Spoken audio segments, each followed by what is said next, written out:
गांव में आखिरकार शांति लौट आई थी, लेकिन पायल अब भी चुप थी। वो घर के एक कोने में बैठी थी, सूनी आंखें, पथराया चेहरा और होठों पर सिर्फ एक शब्द।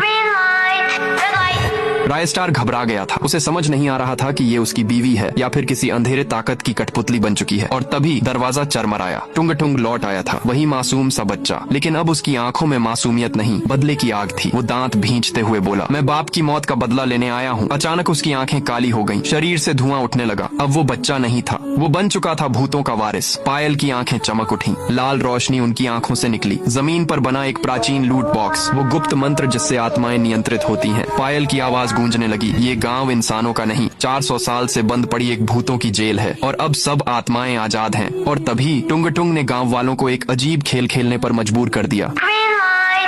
जो हिला वो मारा गया। गांव की गलियां चीखों और धुएं से भर गईं। अब पायल एक विशाल डॉल में बदल चुकी थी। उसकी आंखों से निकलती लाल लेजर किरणें जिसे छूती उसे भस्म कर देती। रायस्टार जान गया था, अब वक्त आ गया है अंतिम लड़ाई का। वो मंदिर की ओर भागा, जहां छुपा था लाल त्रिशूल, रेड लाइट मंत्र की आखिरी शक्ति। लेकिन टुंग टुंग की आत्मा पायल में समा गई। अब पायल नहीं रही, वो बन चुकी थी भूतों की रानी। उसकी हंसी से मंदिर कांपने लगा, मूर्तियां गिर पड़ी, दीवारें चटकने लगी। रायस्टार चिल्लाया, तू मेरी पायल नहीं रही, लेकिन मैं तुझे मुक्त करूंगा। और एक झटके में त्रिशूल उसकी छाती में घोंप दिया। आत्माएं चीखने लगी, गांव धू धू कर जमीन में समा गया। अब चारों ओर सन्नाटा था, सिर्फ एक इंसान बचा, रायस्टार। लेकिन अब उसकी आंखों में भी वही लाल चमक थी। तभी एक मासूम बच्चा दौड़ता हुआ आया और बोला, चाय मिलेगी? रायस्टार ने धीरे से मुस्कुराया और कहा, अब यहाँ सिर्फ लाल चाय मिलती है, भूतों वाली।